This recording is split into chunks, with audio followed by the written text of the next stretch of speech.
그날 새벽은 유난히 고요했어요. 겨울의 끝자락, 새벽 2시쯤이었을 거예요. 거실에는 술 냄새가 진동했고 식탁 위엔 깨진 유리잔이 널브러져 있었어요. 남편은 또 술에 취해 있었습니다. 소주병을 들고 제게 다가오더니 갑자기 고래고래 소리를 질렀어요. 너는 왜 항상 내 기분을 망쳐? 내가 누군지 알아? 너 없었으면 난 벌써 출세했어. 그의 눈은 이미 제정신이 아니었어요. 손에 쥔 술병이 흔들렸고 그때 저는 처음으로 죽을 수도 있겠다는 생각이 들었습니다. 그동안의 폭력과 욕설, 그 모든 순간이 머릿속을 스쳐갔어요. 결혼식 날 그가 환하게 웃으며 제 손을 잡던 그때로부터 이 순간까지 내가 왜 여기까지 왔을까? 그 생각이 들자 몸이 떨렸어요. 그리고 그 순간 제 안에서 무언가가 끊어졌습니다.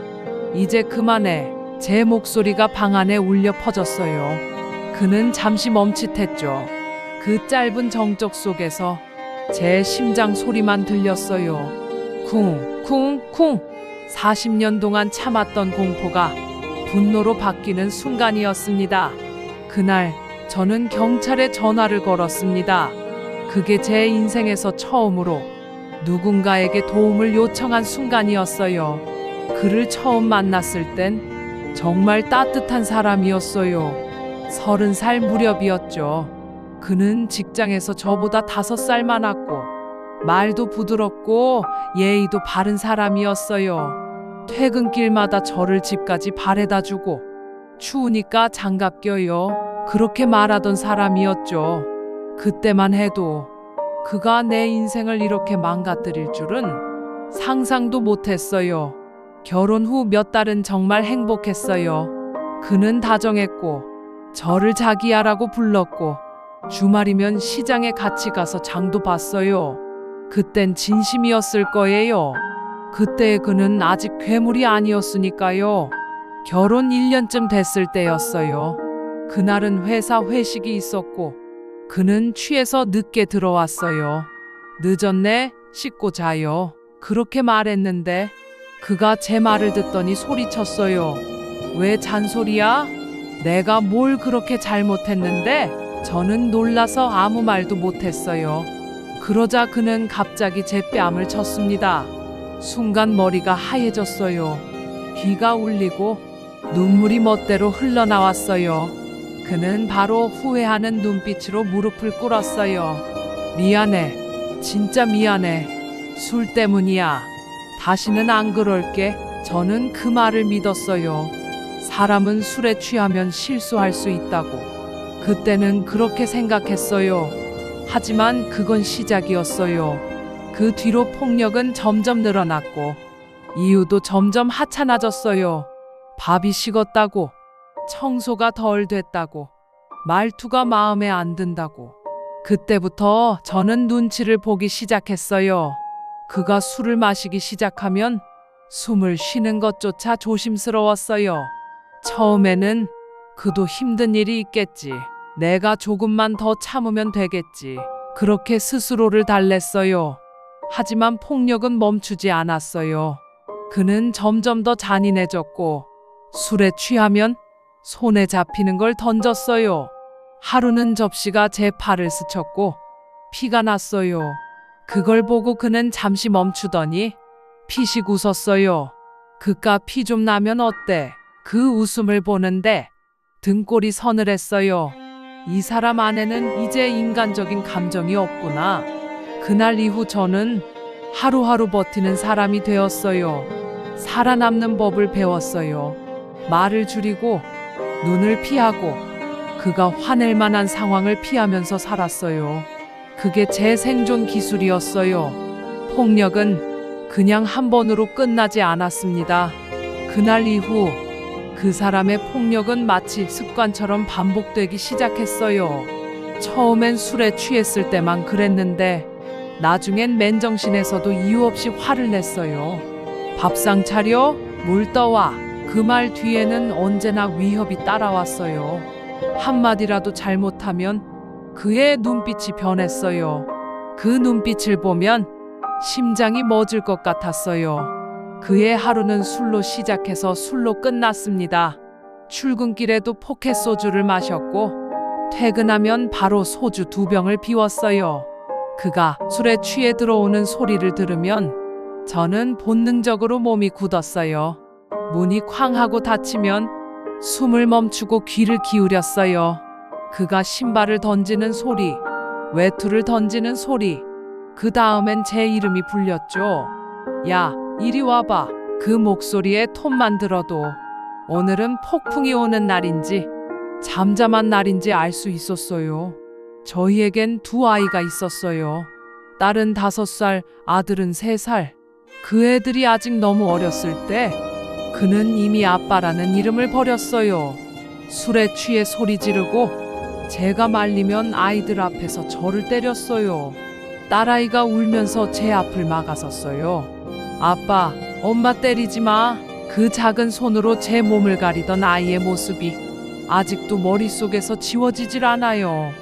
그때 남편은 그 아이를 노려봤어요. 너도 엄마 닮았어. 말 대답하기 시작했네. 그 말이 너무 무서워서 아이를 품에 안고 울었어요. 괜찮아, 괜찮아. 하지만 괜찮지 않았어요. 그 이후로 딸은 아빠만 보면 이불 속으로 숨었어요. 아들은 말을 더듬기 시작했어요. 이웃들도 알고 있었어요. 밤마다 들리는 고함 소리, 깨지는 그릇 소리. 하지만 그 누구도 문을 두드리지 않았어요. 가끔은 경비 아저씨가 올라왔지만 남편이 문을 열고 말하더군요. 부부싸움이에요. 괜찮아요. 그리고 문이 닫히면 그는 더 세게 때렸어요. 이제 창피하게 만들었지. 잘했어? 저는 점점 세상을 믿지 않게 됐어요. 친정에 전화해도 엄마는 늘 한마디였어요. 그래도 아빠니까 참아야지. 남자들이 원래 그래. 그 말이 칼처럼 박혔어요. 그 후로 저는 누구에게도 도움을 청하지 않았습니다. 말해도 아무 소용이 없으니까요. 시간이 지나면서 이상한 변화가 생겼어요. 처음엔 맞을 때마다 눈물이 났어요. 그런데 어느 순간 눈물이 안 났어요. 아프지도 않았어요. 그저 멍하니 그를 바라봤어요. 이게 내 인생인가? 이게 결혼인가? 그렇게 생각하면서도 나는 여전히 그를 위해 밥을 차렸어요. 그가 던진 술병 조각을 치우고 그의 옷을 세탁기에 넣었어요. 왜 그랬을까요? 아마도 두려움 때문이었겠죠. 그리고 희미한 기대 때문이었어요. 혹시 내일은 좀 다를까? 그 희망이 나를 더 깊이 묶어뒀어요. 어느 날은 그가 제게 이렇게 말했어요. 너는 나 없으면 아무것도 못해. 너 혼자 살아봐라. 어디 나가서 밥이라도 벌겠냐? 그 말이 너무 비참하게 들렸어요. 그런데 더 끔찍한 건 그 말을 믿기 시작한 나였어요. 정말 나는 그 사람 없이는 못 사는 사람이라고 생각했어요. 그게 폭력의 무서운 점이에요. 몸이 아니라 영혼이 부서지게 만든다는 것. 아이들은 커가면서 이 집을 점점 싫어했어요. 딸은 대학에 가자마자 독립했고 아들은 군대에 갔어요. 그리고 아무도 돌아오지 않았어요.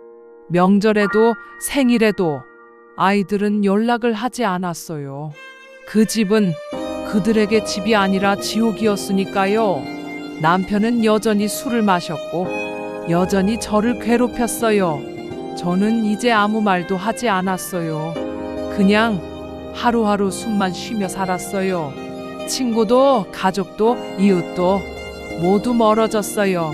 남편은 제 휴대폰을 검사했고 누구랑 통화했는지 문자 내용까지 다 확인했어요. 저는 점점 말을 잃었어요. 대화도 웃음도 꿈도 모두 사라졌어요. 밤마다 눈을 감으면 이대로 죽는 게 나을지도 몰라. 그런 생각이 들었어요. 그때마다 아이들 얼굴이 떠올랐어요. 그래도 언젠가 아이들 얼굴은 봐야지. 그 생각이 저를 붙잡았어요. 폭력은 어느 날 갑자기 멈추지 않습니다. 그리고 그걸 참는 사람의 마음은 조금씩 천천히 죽어갑니다. 폭력은 어느 순간부터 저를 무너뜨리는 걸 멈추지 않았어요. 하지만 더 이상 울 수도 없었어요. 이상하죠? 처음엔 매번 울고 떨고 두려워했는데 이젠 그게 그냥 일상이 되어버렸어요. 때리는 소리도 욕하는 소리도 그냥 배경음처럼 느껴졌어요. 마치 오래된 냉장고 돌아가는 소리처럼요. 그만큼 내 마음은 다 타버렸던 거예요. 어느 날 아침이었어요. 세수를 하려고 욕실 거울을 봤는데 그 속에 있는 여자가 너무 낯설었어요. 눈 밑엔 멍이 퍼져 있고 입가에는 말라붙은 상처가 있었어요. 그보다 더 낯설었던 건 표정이었어요. 아무 감정도 없었어요. 기쁨도 슬픔도 분노도 아무것도. 이게 나야? 그 말이 입 밖으로 새어나왔어요. 그 순간 몸이 부서질 듯 흔들렸어요. 나는 도대체 누구였을까? 언제부터 이렇게 변했을까? 결혼식 날 하얀 드레스를 입고 웃던 나, 아이들 손을 잡고 공원에서 뛰던 나, 그 모든 나들이 다 사라지고 이 낯선 여자가 남았어요. 남편은 여전히 술을 마셨고 나는 여전히 그 옆에서 숨죽이고 살았어요. 그가 잠들면 그제야 저는 조용히 부엌불을 켰어요. 세탁기를 돌리고 설거지를 하고 다음 날 아침 반찬을 준비했어요. 그 시간만이 제가 살아있는 시간이었어요. 그때만큼은 그가 없으니까요. 그런데 이상하게도 그조차 자유라고 느껴지지 않았어요. 마치 감옥 속에 있는데 잠깐 문이 열려서 바람만 스치고 나가는 기분이었어요. 도망치고 싶다. 그 생각은 수천 번 했지만 막상 현관문 앞에 서면 발이 떨어지지 않았어요. 나가면 갈 데가 없잖아. 친정도, 친구도, 세상도. 이젠 나를 받아줄 곳이 없었어요.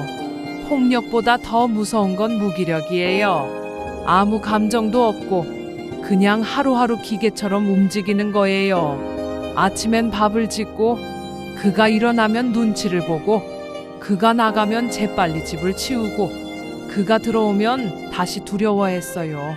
그게 제 하루였어요. 아무 의미도 아무 색깔도 없는 하루. 어느 날은 하루 종일 아무 말도 안 했어요. 진짜 한마디도. 그냥 멍하니 창문 밖을 보면서 해가 뜨고 지는 걸 바라봤어요. 그때 문득 이런 생각이 들었어요. 나 지금 살아있는 걸까? 심장은 뛰고 있지만 내 영혼은 이미 죽어 있었어요. 가끔 아이들 사진을 꺼내봤어요. 작은 손으로 제 얼굴을 만지던 아이들. 엄마, 사랑해 하던 목소리. 그 모든 게 너무 멀게 느껴졌어요. 딸아이는 대학을 졸업하고 외국으로 갔고 아들은 군대에서 제게 편지 한 통을 보내왔어요. 엄마, 아빠가 또 화내요? 엄마, 제발 견디지 말고 도망쳐요. 그 한 문장이 저를 무너뜨렸어요. 아들이 견디지 말라고 했어요. 그 말은 곧 그 아이가 내가 얼마나 힘든지 알고 있었다는 뜻이었죠. 그걸 생각하니까 눈물이 멈추지 않았어요. 나는 그 아이들에게 엄마가 아니라 공포 속에서 버티는 사람으로 남았던 거예요. 어느 밤이었어요. 꿈을 꿨습니다. 젊은 시절에 제가 있었어요. 환하게 웃고 있었죠. 남편이 제 손을 잡고 있었어요. 그때는 웃는 얼굴이었어요. 그런데 꿈속에서 그의 얼굴이 갑자기 변했어요. 피를 흘리며 웃고 있었어요. 그리고 제게 속삭였어요. 넌 절대 못 벗어나. 그 소리에 깜짝 놀라 깨보니 심장이 쿵쾅거렸어요. 식은땀이 흘렀어요. 그때 알았어요. 이건 사랑이 아니구나. 이건 감옥이다. 그 후로는 잠을 제대로 잘 수 없었어요. 밤마다 꿈속에서 그가 날 쫓아오는 장면이 반복됐어요. 깨면 숨이 가쁘고 눈물이 나고 가슴이 아팠어요. 병원에 가서 상담을 받았어요. 의사는 말하더군요. 심한 외상 후 스트레스 장애 PTSD입니다. 그 말을 듣는데 왠지 모르게 웃음이 나왔어요. 그래요? 전 그냥 그렇게 사는 게 당연한 줄 알았는데요. 의사는 제 눈을 보고 말했어요. 당연하지 않아요. 지금이라도 나와야 해요. 이건 병이에요. 하지만 원인은 당신이 아닙니다. 그 말이 너무 낯설었어요. 내 탓이 아니다. 그 말을 들어본 게 처음이었어요. 그날 집에 돌아와서 남편이 마신 술병을 치우다 말고 그 말을 계속 떠올렸어요. 원인은 당신이 아닙니다. 그 순간 눈물이 왈칵 쏟아졌어요. 40년 만에 처음으로 스스로를 불쌍하다고 느꼈어요. 자기 자신에게 보내는 편지. 그날 밤 나는 오랜만에 펜을 잡았어요. 흰 종이 위에 이렇게 썼어요. 너 참 수고했다. 40년 동안 버틴 것만으로도 너는 대단한 사람이야. 그리고 그 밑에 한 줄을 더 썼어요. 이제 그만 버텨도 돼. 그 문장을 쓰자마자 눈물이 멈추질 않았어요. 종이가 젖고 잉크가 번지고 그렇게 한참을 울었어요. 그날 그 종이는 내 인생의 전환점이 됐어요.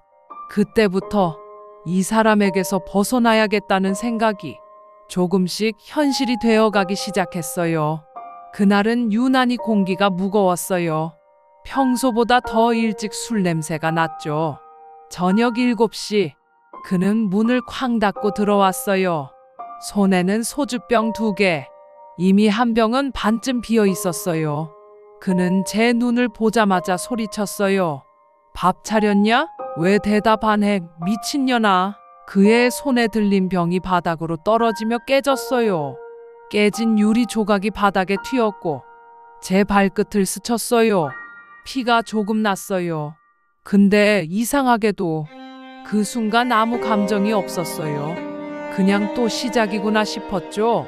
그는 소파에 앉더니 담배를 피우기 시작했어요. 거실 공기가 점점 탁해졌어요. 그는 담배 연기를 내뿜으며 중얼거렸어요. 너 같은 여자는 어디 가서도 찬밥이야. 내가 있으니까 밥 먹고 사는 거야. 그 말 수천 번 들었어요. 근데 그날은 달랐어요. 그 말이 내 귓속으로 들어오자마자 심장이 쿵 하고 내려앉았어요. 그리고 그동안 참아왔던 모든 게 한꺼번에 올라왔어요. 그만해. 내 입에서 그렇게 큰 소리가 나온 게 아마 40년 만이었을 거예요. 그는 잠시 놀란 눈으로 날 봤어요. 뭐? 그 순간 내 안에 있는 무언가가 완전히 끊어졌어요. 그만하라고. 이제 진짜 그만하라고. 내가 소리쳤어요. 내 목소리가 울리는데 내가 아닌 누군가가 말하는 것 같았어요. 그가 일어나서 다가왔어요. 손을 들더니 또 나를 밀쳤어요. 그 순간 나는 본능적으로 그를 밀어냈어요. 탁자에 부딪히며 그가 넘어졌고 유리잔이 산산이 부서졌어요. 잠깐 시간이 멈춘 것 같았어요. 숨이 막히고 머리가 멍해졌어요. 그는 나를 노려봤어요. 그리고 욕을 퍼붓기 시작했어요. 이게 사람 취급해줬더니 미쳤네. 네가 나한테 대들어? 그가 다시 다가오려는 순간 내 손이 떨리면서도 핸드폰을 잡았어요. 손끝이 얼어붙은 것처럼 떨렸지만 단 한 번도 해본 적 없는 번호를 눌렀어요. 여보세요? 경찰이죠? 남편이 또 저를 때렸어요. 제발 와주세요. 몇 분 후 멀리서 사이렌 소리가 들렸어요. 창문 너머로 빨간 불빛이 깜빡였어요. 그 소리가 점점 가까워질수록 내 심장은 점점 더 세게 뛰었어요. 그는 그제서야 상황이 심각하다는 걸 알았는지 갑자기 태도를 바꿨어요. 야, 미안하다. 내가 조금 과했지. 그거 취소해. 그냥 부부싸움이야. 하지만 나는 이번엔 아무 말도 하지 않았어요. 그의 말을 듣지 않았어요. 대신 조용히 경찰이 들어오는 걸 바라봤어요. 경찰이 문을 열자 그는 소리쳤어요. 이 여자가 미쳤어요. 내가 맞았어요. 나는 조용히 말했어요. 아니에요. 40년 동안 제가 맞아왔어요.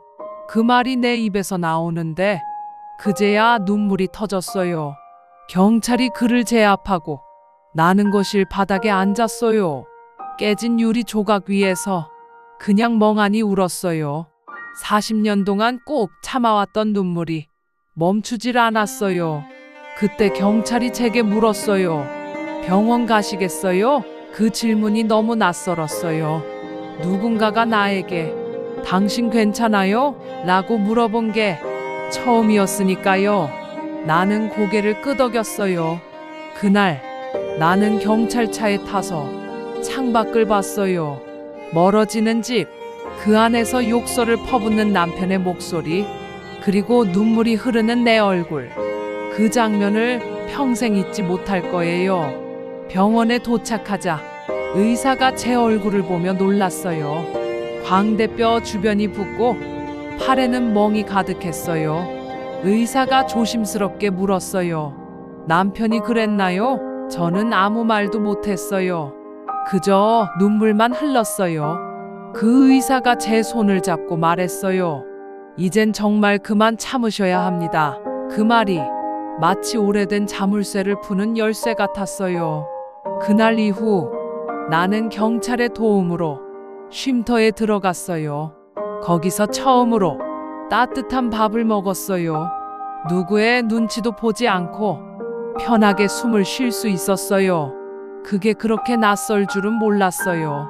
숨 쉬는 게 낯설었어요. 밥 먹는 게 낯설었어요. 웃는 게 낯설었어요. 하지만 동시에 살아있다는 게 느껴졌어요. 쉼터에서 몇 주가 지났을 때 상담사가 말했어요. 이제 이혼 준비를 해야 합니다. 그 말을 듣자 두려움이 밀려왔어요. 40년 동안 아내로만 살았던 내가 이제 그 이름을 버려야 했거든요. 하지만 두려움보다 더 큰 감정이 있었어요. 자유. 비로소 내가 나로 살아갈 수 있다는 희미한 가능성. 그걸 잡고 싶었어요. 그날 나는 폭발했다. 누군가를 상하게 하기 위해서가 아니라 내 안에 죽어 있던 나를 깨우기 위해서였다. 그날 나는 그를 멈췄다. 그리고 동시에 내 안에 진짜 나를 다시 살렸다. 이혼 소송은 그가 경찰에 체포된 지 3달 뒤 시작됐어요. 처음엔 단순히 이혼합시다로 끝날 줄 알았어요. 하지만 세상은 그렇게 단순하지 않았어요. 그는 변호사를 선임했습니다. 비싼 양복을 입고 법정에 당당히 섰어요. 그의 얼굴엔 후회도 죄책감도 없었어요. 그는 재판에서 이렇게 말했습니다. 저는 아내에게 단 한 번도 폭력을 행사한 적이 없습니다. 오히려 제가 맞았습니다. 그 말을 듣는 순간 귀에서 쾅 하는 소리가 났어요. 40년 동안 폭력을 참은 내가 이제는 가해자가 되어 있었어요. 그의 변호사는 말했어요. 아내가 남편의 사회적 이미지를 훼손했습니다. 정신적 손해를 배상해야 합니다. 그 말에 법정 안의 공기가 싸늘하게 식었어요. 나는 말을 잃었어요. 그저 떨리는 목소리로 말했어요. 저는 40년 동안 맞고 살았습니다. 판사는 고개를 숙였어요. 아무도 내 눈을 마주치지 않았어요. 며칠 후 판결이 나왔어요. 원고 남편 일부 승소, 나는 위자료 한 푼도 받지 못했고 오히려 8천만 원을 배상하라는 판결을 받았어요. 그 순간 법정 바닥이 꺼지는 것 같았어요. 내가 피해자인데 왜 내가 벌을 받는 거야? 눈물이 나지 않았어요. 분노조차 나오지 않았어요. 그저 허무했어요. 그날 법정 밖을 나서는데 그가 비웃으며 속삭였어요. 봐라, 세상은 내 편이지. 그 한마디가 내 심장을 다시 찔렀어요. 몇 날 며칠을 울었는지도 몰라요. 쉼터 침대에 누워서 천장을 보며 생각했어요. 그래, 세상은 날 버렸구나. 그런데 그때 한 상담사가 제게 말했어요. 이제부터는 형사소송이에요. 그가 당신을 괴롭힌 증거를 모두 모아요. 그 말이 어둠 속에서 한 줄기 빛처럼 느껴졌어요. 그날부터 나는 40년의 상처를 증거로 모으기 시작했어요. 사진, 진단서, 병원 기록, 이웃의 진술서, 그리고 그가 보낸 협박 문자까지. 그 모든 게 내 진실이었어요. 형사 재판은 길고 고통스러웠어요. 그는 끝까지 부인했어요. 내가 왜 그랬겠냐? 술김이었다. 하지만 증거는 거짓을 이기지 않았어요. 의사가 법정에서 증언했습니다. 피해자의 상처는 장기간 반복적 폭력의 흔적입니다. 이웃이 증언했습니다. 밤마다 그 집에서 고함 소리가 들렸습니다. 그때 처음으로 법정이 조용해졌어요. 모두가 제 쪽을 바라봤어요. 판사는 마지막으로 말했어요. 피고에게 징역 3년을 선고합니다. 그 말이 들리는 순간 내 다리가 풀렸어요. 의자에 주저앉아 조용히 울었어요. 그 눈물은 슬픔의 눈물이 아니었어요. 해방의 눈물이었어요. 그가 교도소로 끌려간 날, 나는 새벽에 눈을 떴어요. 창문 밖으로 햇살이 비쳤어요. 40년 동안 처음으로 조용한 아침을 맞이했어요. 라디오에서 잔잔한 노래가 흘러나왔어요. 커피를 끓였어요. 그냥 그 향이 너무 좋았어요. 아무도 소리 지르지 않고 아무도 나를 두렵게 하지 않는 공간. 그게 그렇게 낯설고 그렇게 아름다웠어요. 몇 달 뒤 아들에게서 편지가 왔어요. 엄마, 이제야 엄마가 편히 숨 쉴 수 있을 것 같아요. 엄마가 포기하지 않아서 우리도 포기하지 않을 수 있었어요. 그 편지를 읽는데 눈물이 멈추질 않았어요. 아이들에게 미안했어요. 하지만 동시에 조금은 자랑스러웠어요. 그래, 나 결국 해냈구나. 이제 저는 작은 월세방에서 혼자 살아요. 창가에 화분을 두고 하루에 3번씩 물을 줘요. 이제는 누구의 눈치도 보지 않고 제가 좋아하는 커피를 마시며 책을 읽어요. 밤이 되면 가끔 불을 끄고 거울을 봐요. 이젠 낯선 얼굴이 아니에요. 그 얼굴엔 주름이 많지만 그 안에는 자유가 있어요. 나는 40년을 참았다. 그건 어리석음이 아니라 살아남기 위한 생존이었다. 법은 나를 지켜주지 않았지만 결국 나는 나를 지켰다. 이제 나는 더 이상 누군가의 아내가 아니라 나 자신으로 산다. 혹시 지금 맞으면서도 이게 내 잘못일지도 몰라라고 생각하는 사람이 있다면 그건 잘못된 생각입니다. 당신 잘못이 아닙니다. 폭력은 어떤 이유로도 정당화될 수 없습니다. 늦었다고 생각할 때가 그때입니다. 결심하세요. 용기를 내세요. 당신은 사랑받을 자격이 있고, 당신은 도망칠 수 있고, 당신은 다시 시작할 수 있습니다. 구독과 좋아요는 업시니어 채널의 힘이 됩니다.